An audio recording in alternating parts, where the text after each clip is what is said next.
Bonjour à toutes et à tous. Donc on va aussi parler un peu pendant 10 minutes ensemble de lien entre l'ancien et le nouveau monde. Donc l'ancien c'est ça, le papier, le PDF, et puis le nouveau monde c'est l'API.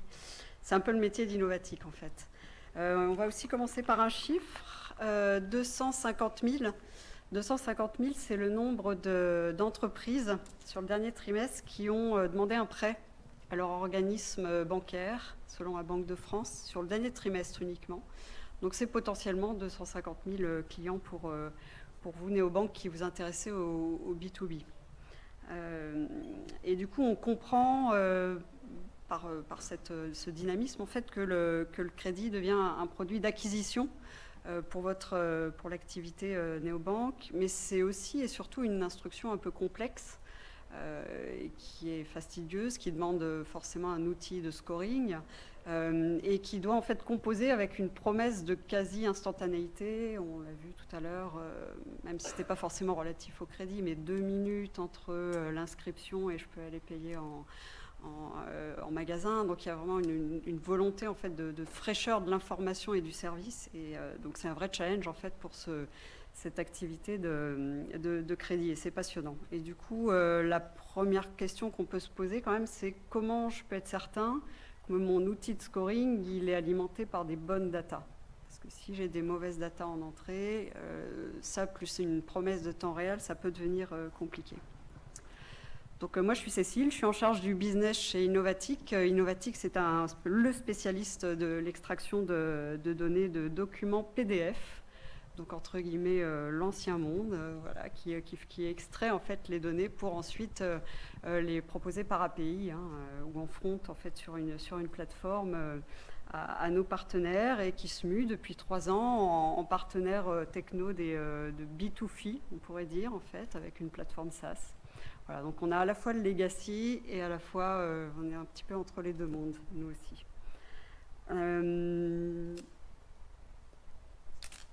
Donc j'ai pris un exemple en fait des propositions de valeur des néobanques qui font des propositions de crédit. On voit très clairement, alors il y a une banque traditionnelle, oui, imaginez laquelle, enfin quel style d'après la réponse, et toutes les autres sont des néobanques. On voit bien en fait que la temporalité c'est juste un peu primordial, en 10 minutes, en 7 minutes, 100% digital, etc. Donc il y a une vraie promesse en fait.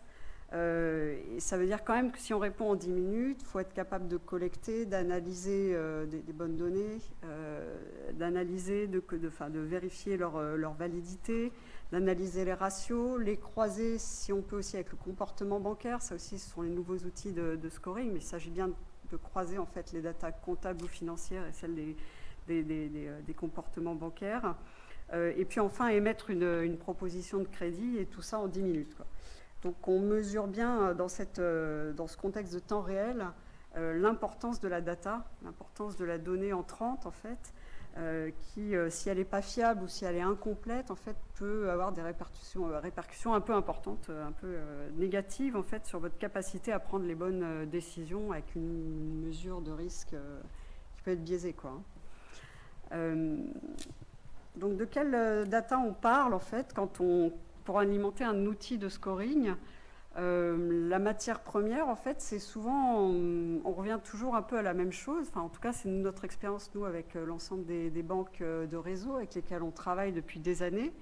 C'est 1, l'alias fiscal, 2, l'alias fiscal, un peu de comptes annuels, comptes consolidés, les relevés bancaires, et puis enfin, en fait, des indicateurs extra-financiers. Mais souvent, les outils de notation reposent quand même pas mal aux 3/4, en fait, sur des ratios issus de data comptables retraités.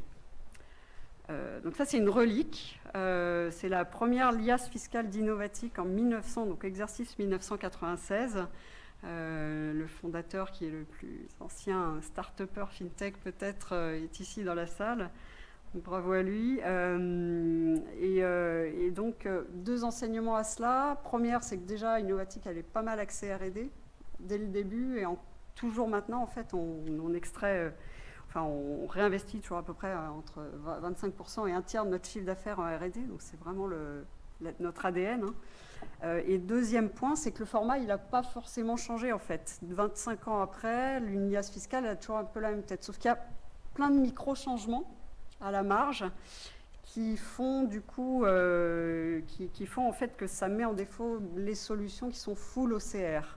On parle de solutions OCR en fait pour extraire les données de ces PDF-là, sauf que lorsqu'on n'est que sur de l'OCR, en fait, ça ne fonctionne pas parce qu'il y a toujours des changements d'une année à l'autre, et ce depuis la création de l'alias fiscale qui date peut-être de 1965 avec l'avènement du CERFA, quoi, hein,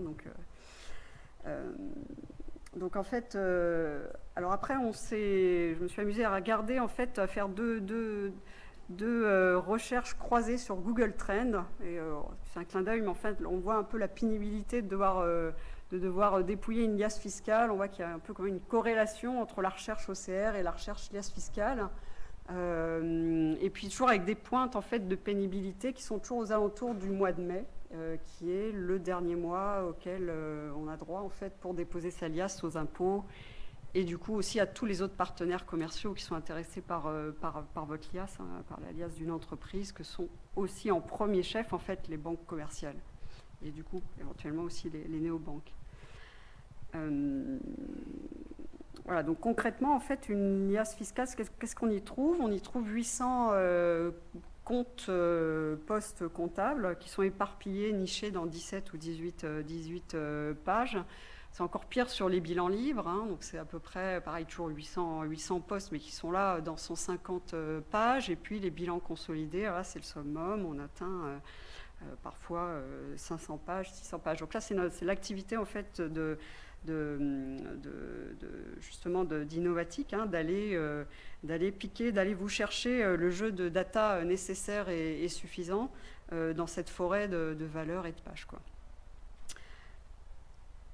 Nous sommes en fait, alors après c'est un peu, c'était l'introduction, on parlait des réinternalisations de certaines banques, des volontés de réinternalisation de certaines banques, etc. Nous, on est depuis des années prestataires critiques, activités critiques et importantes des banques. Donc ça, c'est hyper important. C'est-à-dire qu'on a plein d'audits dans tous les sens, tout le temps de la part des banques traditionnelles. Et effectivement, elles-mêmes sont un peu challengées. Je ne sais pas si c'est la cause de la volonté du Crédit Mutuel, mais elles sont challengées par le BA, en fait, de devoir toujours réinterroger cette externalisation de prestations critiques lorsqu'elle fait le choix de l'externaliser, quoi. C'était juste un peu... Et donc, voilà, c'est notre cas, c'est notre quotidien, en fait, avec l'ensemble des banques. Alors, voilà, je vous mettais un excerpt, en fait, des postes comptables sur lesquels elles font un peu plus attention. On est plutôt sur la partie droite du bilan, hein, toujours, partie droite plutôt bas de bilan, en fait, mais pas que, quoi. Et la même chose, effectivement, sur les relevés de compte, qui est une activité nouvelle pour nous, qui nous permet, en fait, de combiner un peu... de pouvoir que nos clients puissent faire des analyses un peu croisées, et du coup en fait de revenir un peu à cette genèse, on va dire, du PDF, du format PDF. C'est pas plus mal parce que ça permet aussi, même si vous êtes hyper ouvert et que vous utilisez à fond l'open banking, en fait le PDF, ça permet un peu déjà il vaut preuve en termes d'historisation, etc. Et puis, il permet aussi de confronter les données bancaires que vous récupérez via les API et de les contrôler, voire de les compléter, quoi. Donc, comment on s'y prend au quotidien? Donc, on extrait, on regarde la donnée, en fait, dans tous les sens. On la normalise, surtout, et puis on l'enrichit avec des API externes type Sirène. Juste peut-être voilà, en live, en fait, comment ça marche? On a une plateforme, hein, SaaS, sur laquelle on dépose un nombre infini de documents.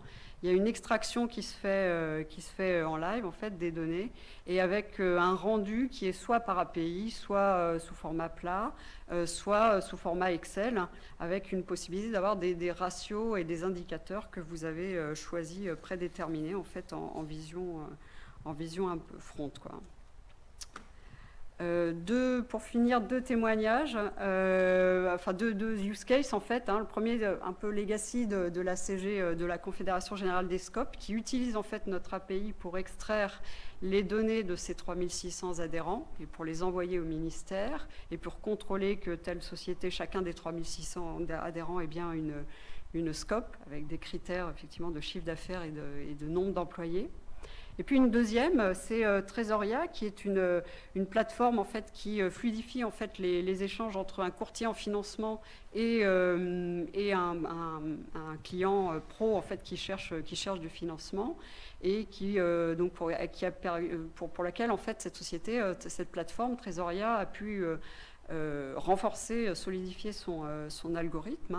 Elle a une technique qui s'appelle Onbird et puis effectivement baisser aussi son coût d'instruction des dossiers, ce qui est pas mal. Voilà. Je crois que j'ai fini. Donc j'espère que je vous ai donné envie de tester l'application. On a un stand. L'application, elle est en SaaS, donc vous pouvez, il n'y a pas d'abonnement, c'est coût à l'utilisation et j'espère que vous nous rejoindrez. Merci.